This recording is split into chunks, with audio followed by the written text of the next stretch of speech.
नमस्कार। आज हम केंद्र सरकार से संबंधित अनुच्छेदों का रिवीजन करेंगे। केंद्र सरकार से संबंधित सभी महत्वपूर्ण अनुच्छेद अनुच्छेद 52 से 151 तक। राष्ट्रपति से संबंधित अनुच्छेद एक नजर में। अनुच्छेद 52 भारत का एक राष्ट्रपति होगा। अनुच्छेद 53 संघ की कार्यपालक शक्ति। अनुच्छेद 54 राष्ट्रपति का चुनाव। अनुच्छेद 55 राष्ट्रपति के चुनाव का तरीका। अनुच्छेद 56 राष्ट्रपति का कार्यकाल। अनुच्छेद 57 पुनः चुनाव के लिए अर्हता।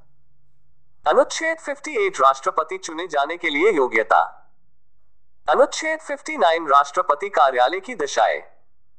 अनुच्छेद 60 राष्ट्रपति द्वारा शपथ ग्रहण।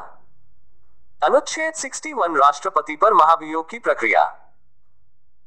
अनुच्छेद 62 राष्ट्रपति पद की रिक्ति की पूर्ति के लिए चुनाव कराने का समय। अनुच्छेद 65 उपराष्ट्रपति का राष्ट्रपति के रूप में कार्य करना। अनुच्छेद 70 राष्ट्रपति के चुनाव से संबंधित मामले। अनुच्छेद 72 राष्ट्रपति की क्षमादान इत्यादि को शक्ति तथा कतिपय मामलों में दंड का स्थगन, माफी अथवा कम कर देना। अनुच्छेद 74 मंत्रिपरिषद का राष्ट्रपति को परामर्श एवं सहयोग प्रदान करना।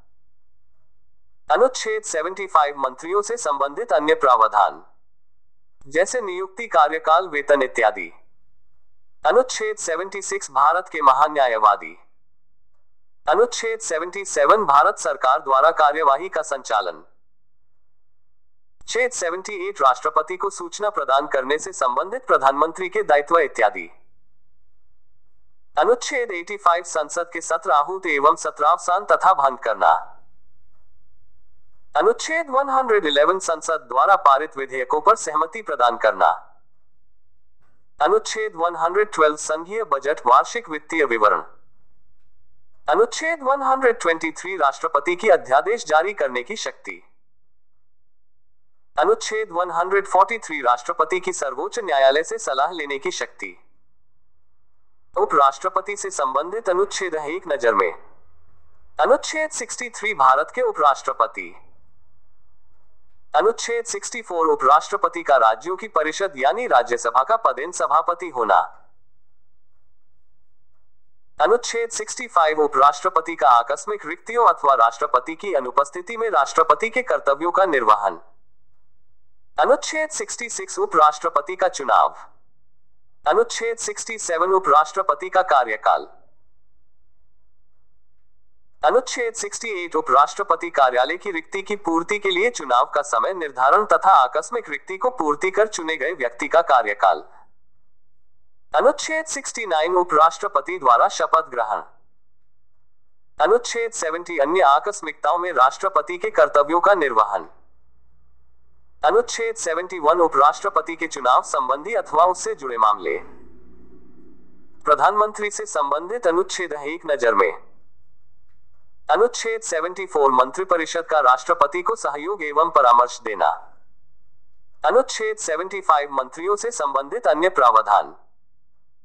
अनुच्छेद 77 भारत सरकार द्वारा कार्यवाहियों का संचालन। अनुच्छेद 78 प्रधानमंत्री का राष्ट्रपति को सूचनाएं प्रदान करने संबंधी कर्तव्य। अनुच्छेद 88 सदनों के आदरणीय मंत्रियों के अधिकार। संसद से संबंधित अनुच्छेद एक नजर में। अनुच्छेद 79 संसद का गठन। अनुच्छेद 80 राज्यसभा का संगठन। अनुच्छेद 81 लोकसभा का संगठन। अनुच्छेद 82 प्रत्येक जनगणना पुनर्समायोजन के पश्चात। अनुच्छेद 83 संसद के सदनों की अवधि। अनुच्छेद 84 संसद की सदस्यता के लिए योग्यता। अनुच्छेद 85 संसद के सत्र आहूत करना, सत्रावसान एवं विघटन या भंग करना। अनुच्छेद 86 राष्ट्रपति का सदनों को संबोधित करने तथा संदेश देने का अधिकार। अनुच्छेद 87 राष्ट्रपति का विशेष संबोधन। अनुच्छेद 88 सदनों के प्रति मंत्रियों एवं अटॉर्नी जनरल के अधिकार। संसद के पदाधिकारीगण। अनुच्छेद 89 राज्यसभा के सभापति तथा उपसभापति। अनुच्छेद 90 राज्यसभा के उपसभापति पद की रिक्ति, त्यागपत्र तथा विमुक्ति। अनुच्छेद 91 सभापति के कर्तव्यों के निर्वहन अथवा सभापति के रूप में कार्य करने की उपसभापति की शक्ति। अनुच्छेद 92 सभापति अथवा उपसभापति का सदन की अध्यक्षता से विरत रहना, जबकि उनकी विमुक्ति संबंधी कोई प्रस्ताव विचाराधीन हो। अनुच्छेद 93 लोकसभा के अध्यक्ष तथा उपाध्यक्ष। अनुच्छेद 94 लोकसभा अध्यक्ष तथा उपाध्यक्ष पद की रिक्ति, त्यागपत्र तथा विमुक्ति। अनुच्छेद 95 लोकसभा उपाध्यक्ष अथवा किसी अन्य व्यक्ति का लोकसभा अध्यक्ष के कर्तव्यों का निर्वहन अथवा लोकसभा अध्यक्ष के रूप में कार्य करने की शक्ति। अनुच्छेद 96 लोकसभा अध्यक्ष तथा उपाध्यक्ष का सदन की अध्यक्षता से विरत रहना, जबकि उनकी विमुक्ति संबंधी कोई प्रस्ताव विचाराधीन हो। अनुच्छेद 97 सभापति एवं उपसभापति तथा लोकसभा अध्यक्ष एवं उपाध्यक्ष के वेतन एवं भत्ते। अनुच्छेद 98 संसद सचिवालय, कार्यवाही का संचालन से संबंधित अनुच्छेद। अनुच्छेद 99 सदस्यों द्वारा शपथ ग्रहण। अनुच्छेद 100 दोनों सदनों में मतदान, रिक्तियों तथा कोरम की पूर्ति के बिना भी सदनों का कार्य करने का अधिकार। सदस्यों की अयोग्यता। अनुच्छेद 101 सीटों की रिक्ति। अनुच्छेद 102 सदस्यता से अयोग्य ठहरना। अनुच्छेद 103 सदस्यों को अयोग्यता से संबंधित प्रश्नों पर निर्णय। अनुच्छेद 104 अनुच्छेद 99 के अंतर्गत शपथ ग्रहण करने के पहले स्थान ग्रहण करने तथा मतदान देने पर दंड अथवा जब योग्यता नहीं हो अथवा जब अयोग्य ठहराया गया हो। संसद तथा इसके सदस्यों की शक्तियां, विशेषाधिकार तथा प्रतिरक्षा। अनुच्छेद 105 संसद के सदनों तथा इसके सदस्यों एवं समितियों की शक्तियां तथा विशेषाधिकार आदि। अनुच्छेद 106 सदस्यों के वेतन एवं भत्ते। विधायी प्रक्रिया से संबंधित अनुच्छेद। अनुच्छेद 107 विधेयकों की प्रस्तुति एवं उनको पारित करने संबंधी प्रावधान। अनुच्छेद 108 कतिपय मामलों में दोनों सदनों की संयुक्त बैठक। अनुच्छेद 109 मुद्रा विधेयकों के मामले में विशेष प्रक्रिया। अनुच्छेद 110 मुद्रा विधेयक की परिभाषा, विधेयकों की स्वीकृति। अनुच्छेद 111 वित्तीय मामलों में प्रक्रिया। अनुच्छेद 112 वार्षिक वित्तीय विवरण। अनुच्छेद 113 संसद में प्राक्कलनों से संबंधित प्रक्रिया। अनुच्छेद 114 विनियोजन विधेयक। अनुच्छेद 115 पूरक, अतिरिक्त तथा अतिरेक अनुदान। अनुच्छेद 116 लेखा पर मतदान, ऋण एवं असाधारण अनुदानों पर मतदान। अनुच्छेद 117 वित्तीय विधेयकों संबंधी विशेष प्रावधान। सामान्य प्रक्रिया से संबंधित अनुच्छेद। अनुच्छेद 118 प्रक्रिया संबंधी नियम। अनुच्छेद 119 संसद में वित्तीय कार्यवाहियों से संबंधित विनियमन। अनुच्छेद 120 संसद में उपयोग की जाने वाली भाषा। अनुच्छेद 121 संसद में चर्चा पर प्रतिबंध। अनुच्छेद 122 संसद की कार्यवाहियों के बारे में न्यायालय पूछताछ नहीं कर सकता। राष्ट्रपति की विधायी शक्तियां। अनुच्छेद 123 संसद के अवकाश काल में राष्ट्रपति की अध्यादेश जारी करने को। उच्चतम न्यायालय से संबंधित अनुच्छेद। अनुच्छेद 124 उच्चतम न्यायालय की स्थापना। 124A राष्ट्रीय न्यायिक नियुक्ति आयोग NJAC। अनुच्छेद 124B आयोग के कार्य। अनुच्छेद 124C संसद की कानून बनाने की शक्ति।